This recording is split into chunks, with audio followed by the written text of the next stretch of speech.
and say the tongue twister. My pet dog has got 10 red socks. This is a tongue twister. Esto es un trabalenguas, o sea que hay que tratar de decirlo rápido y bien, con los dos sonidos que aprendimos, e, o. Lo decimos despacito primero. My pet dog has got 10 red socks.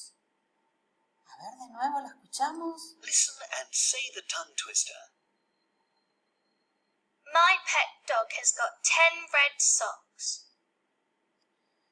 My pet dog has got 10 red socks.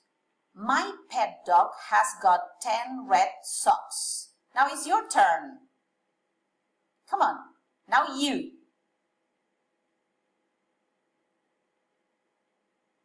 Good. My pet dog has got 10 red socks.